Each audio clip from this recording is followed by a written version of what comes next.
Larry, my dear friend, welcome back to the show, or welcome to the show. Did Ukrainian forces actually invade Russia? Well, yes. We'll make it simple.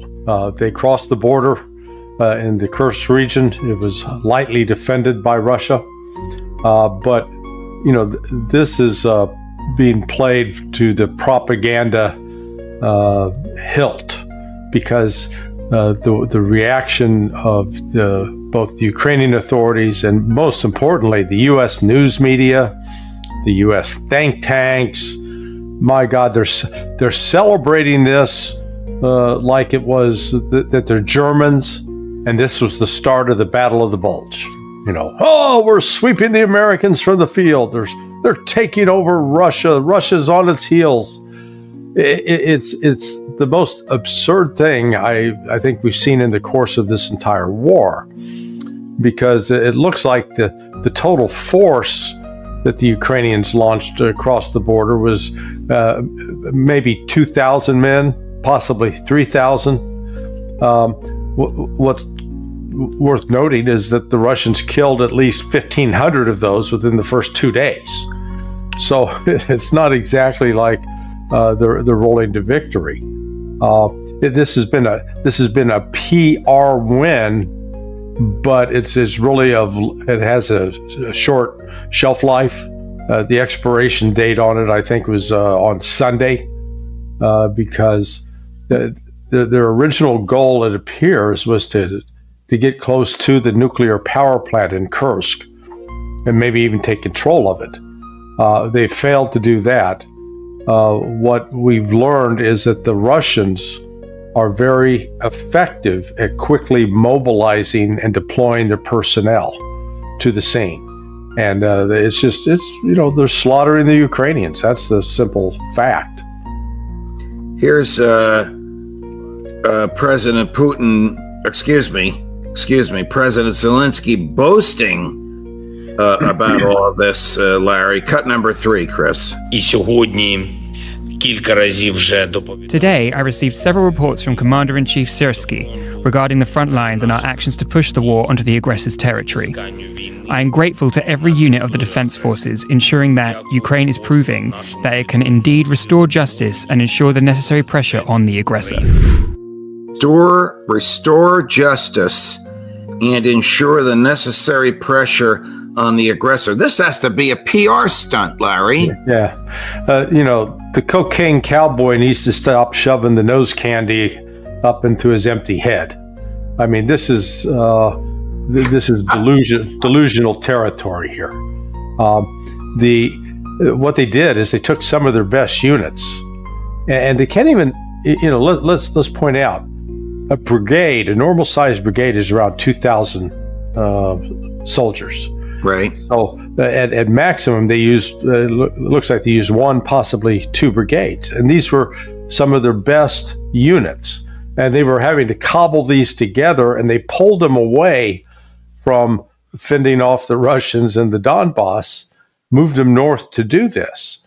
Now, it's one thing if you can, it's not just being able to cross the border and be able to sit inside a school or a business or a city hall for 12 hours.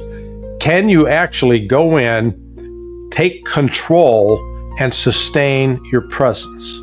And that's what we're not seeing. What does take control mean? Oust the local government and install your own? Yeah, take control means nobody moves on the streets without your permission, number one. You control who comes in, who goes out. It's actually, the full control of all activity, both from what the people who live there do to anybody from the outside that comes in. And Ukraine doesn't have control. They've been credited with taking this one village, I think it's called Sudzha, and the fact of the matter is they're on the outskirts of it. They haven't even secured the entire area. But what's more important is it looks like this thing was planned with NATO. So this was not just a Ukrainian. They didn't just come up with this idea on their own. is are the Ukrainians attempting to set fire to or destroy the Zaporizhia nuclear power plant? Yeah, they did hit it with a drone yesterday, and that's why I said I think this was a coordinated plan. Their goal was first to reach and get, if not control of the Kursk nuclear power plant, at least bring it under, let's call, fire control, where they'd be close enough with artillery that they could shoot at it. Now, that raises a whole other question. If they get close enough with artillery, how in the world are they going to resupply those artillery batteries with the actual shells to fire? But let's just enter the world of fantasy and pretend that they can do that. But then in taking control of the Kursk plant, then they were going to they had this other attack that they launched yesterday, where they hit one of the cooling towers with a drone and set it on fire. Now this is really crossing a nuclear red line when you start attacking one of those facilities. Because in theory, if you take out one of the cooling towers, you could potentially compromise the entire nuclear facility, and you could be back in potential Chernobyl range of a meltdown. Now, Russia has the Zaporizhia nuclear power plant, which is the largest one in all of Europe, has been it's been shut down, operating on just keeping the reactors going without having it actually operating at full blast. But nonetheless, it appears that the goal of this was that Ukraine was going to get control of the Kursk power plant and then use that as a bargaining chip, as leverage with the Russians, saying, okay, you give us back Zaporizhia, we'll give you back Kursk. That way, from the Ukrainian standpoint, they say that they'd be saving face. All right, so we're just to clarify this and educate me if I'm incorrect. We're talking about two power plants here. Correct. We're talking about the Zaporizhia one, which is in Ukraine. They attacked their own power plant. And then we're talking about one outside of Kursk, which they have attempted to but failed to secure in an effort to engage in some kind of a switch. Correct. So if people are looking at a map, the Donbass is, in the center of the country.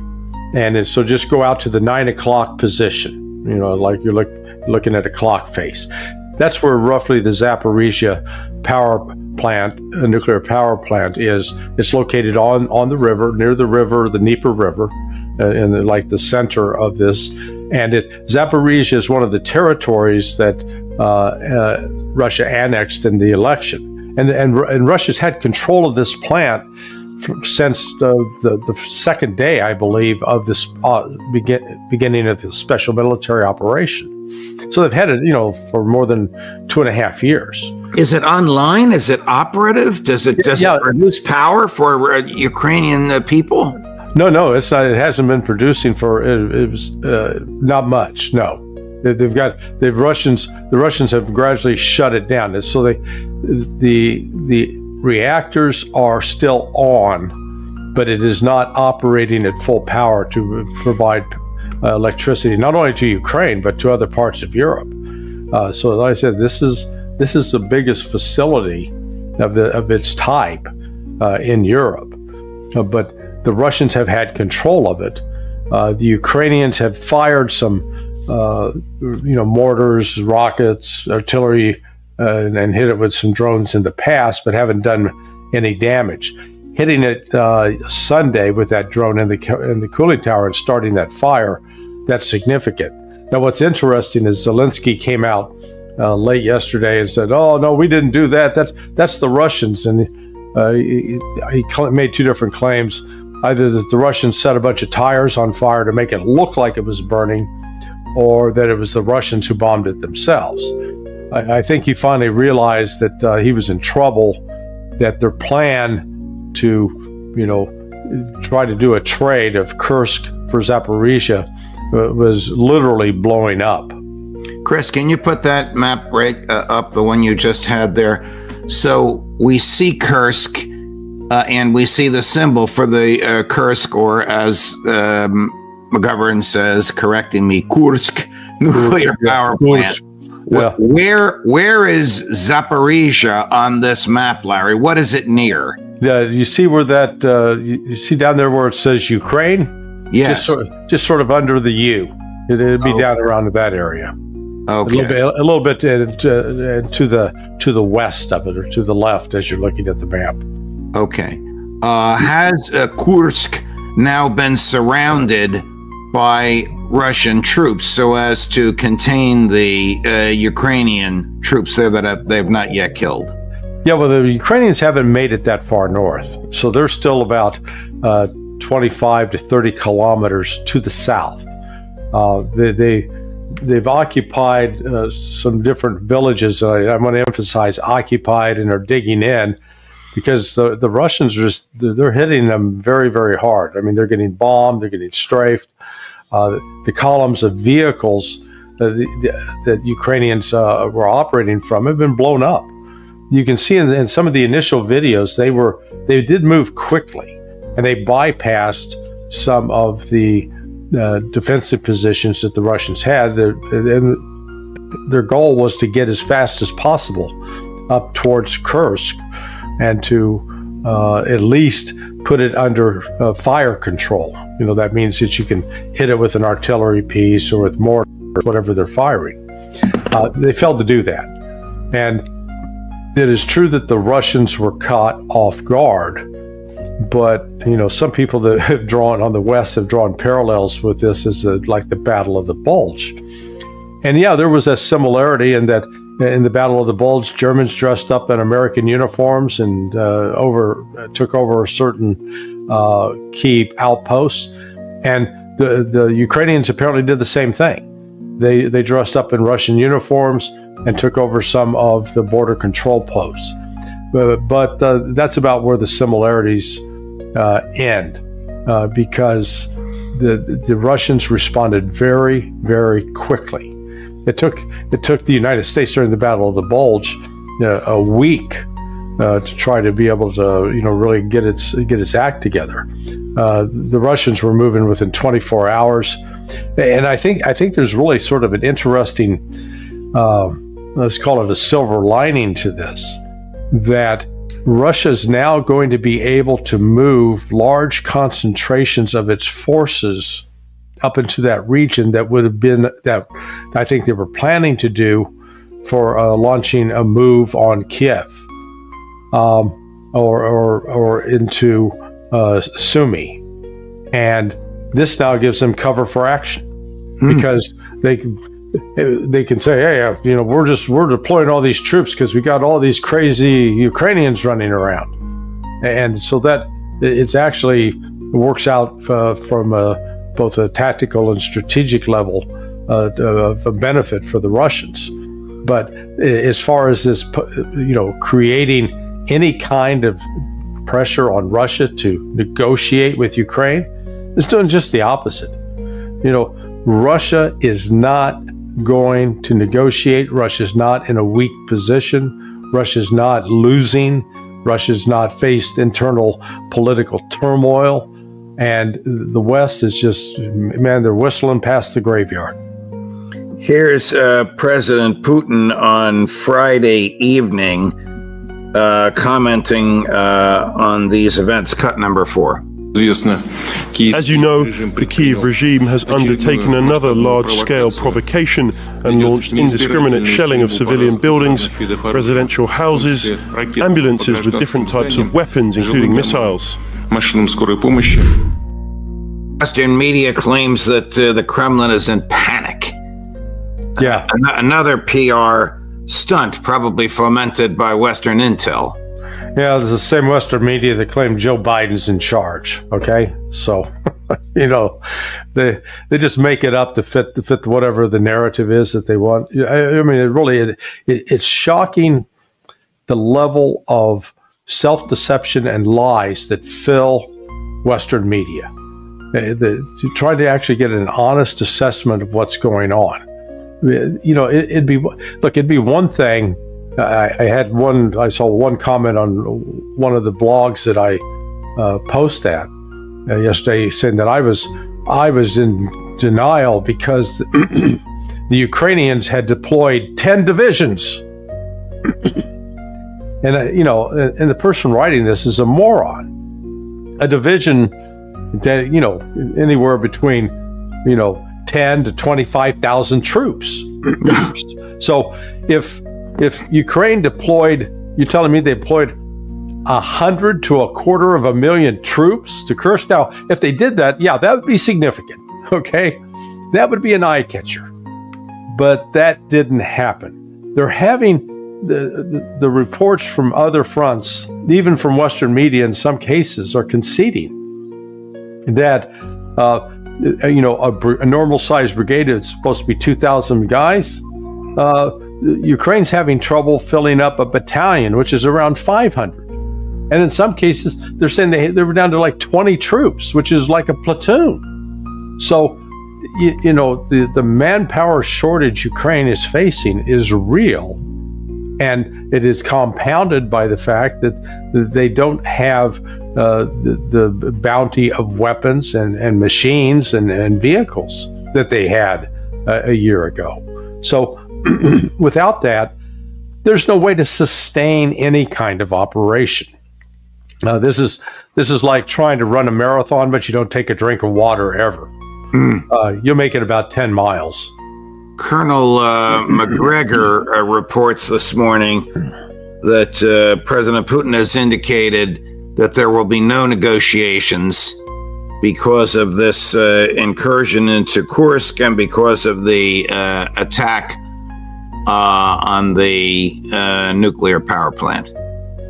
Yeah. So this is going to have the opposite effect from what they hope. You were saying 100,000 and 250,000 troops. They don't have that many troops in all of Ukraine, do they? Well, they're probably, I think, the total troop strength throughout is not saying those who are up on the line fighting is probably around 300,000 right now. But they're at a clear disadvantage. Remember, when this war started, or when this operation started, because the war has been going on since 2014, the Ukrainians had an active duty force of around 750,000. And the Russians went into Ukraine with, it's estimated anywhere from 100 to 180,000 troops. So they went against complete military doctrine with respect to an attacking force, which says that, hey, if I'm going to attack you and you're in an entrenched position, I better bring 3 of me for every one of you. 3 to 4 times the size. Well, it was just the opposite. The Russians were at 1/4 the strength. Well, that's not the case today. So the Russians have been, steadily recruiting. They're not having to go out and grab people off the street and shove them in the back of a van like the Ukrainians are in order to make some of the recruiting numbers. People are signing up. The Russians even have raised the price that people who are signing up on a contract are getting paid. Because, they're in the economics are at work. They're in a tight labor market, so they have to pay more to get some people in. But the point is, they're getting them in, they're training them, and they're spending at least 6 months in training, which is exactly how it should be, unlike Ukraine. So the test comes when you have an incident like what has taken place at Kursk, that can they deploy their troops rapidly?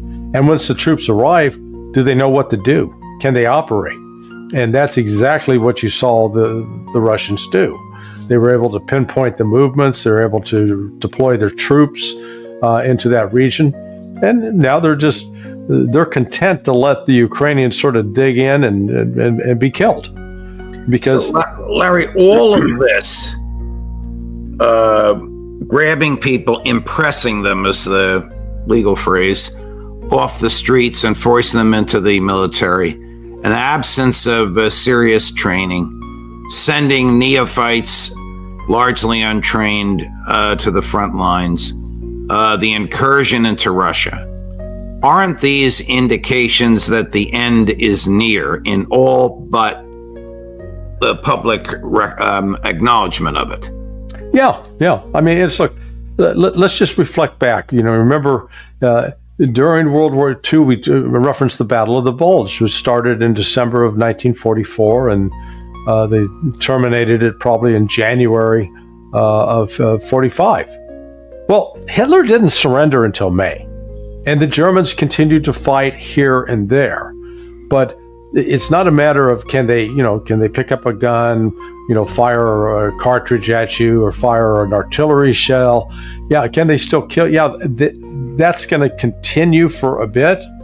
But the real question is, do they have the resources, the manpower, and the geographic positions to prevail? And Ukraine doesn't have that.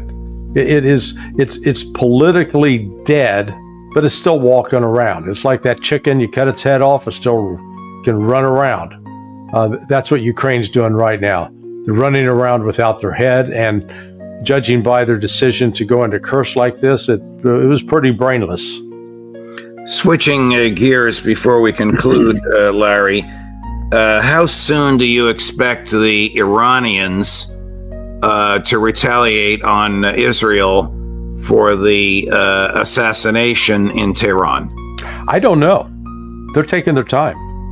What's alarming about this from this Western standpoint is, I heard it from another friend yesterday, that the U.S. intelligence community has reached the decision, and this is what they're telling top policymakers, whether in the Biden administration, Secretary of Defense, Secretary of State, across the board, and members of Congress. They're telling them that Iran is not going to launch a major attack, that Iran is having second thoughts, that Iran basically is afraid. It talks tough, but it's not going to do anything.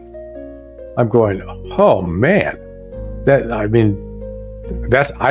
believe that that's absolutely wrong, that we are confusing preparation for cowardice or fear.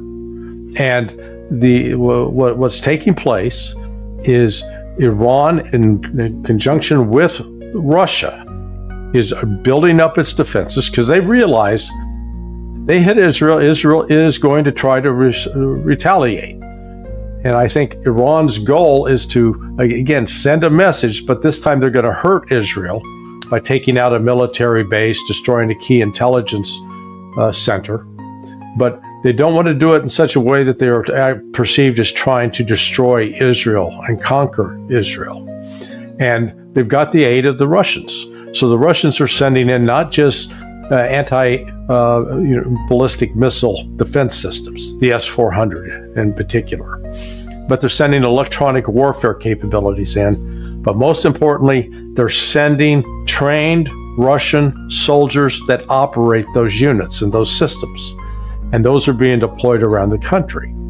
That is both, I think, to ensure or reassure the Iranians that they're not alone in this, and that they're not going to have to stand up to the might of the West by themselves.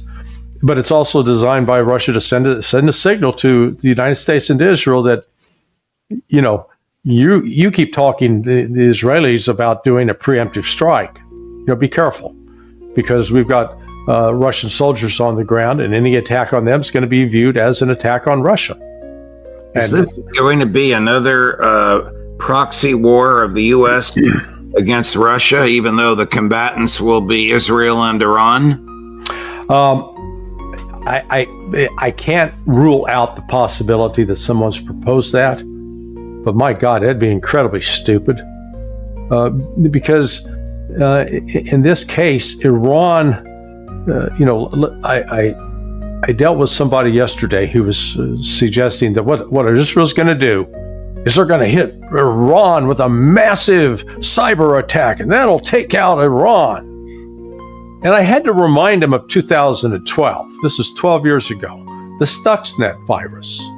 So in that the Stuxnet virus was a computer virus that was designed to attack and destroy the reactors and the processors for uranium in Iran.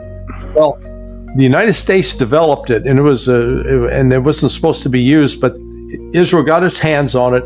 They launched that attack, and the way you have to launch that attack, you literally have to put it like on a thumb drive and get it inside these buildings physically, because they're usually walled off so that they are not accessible from just somebody on the internet surfing along.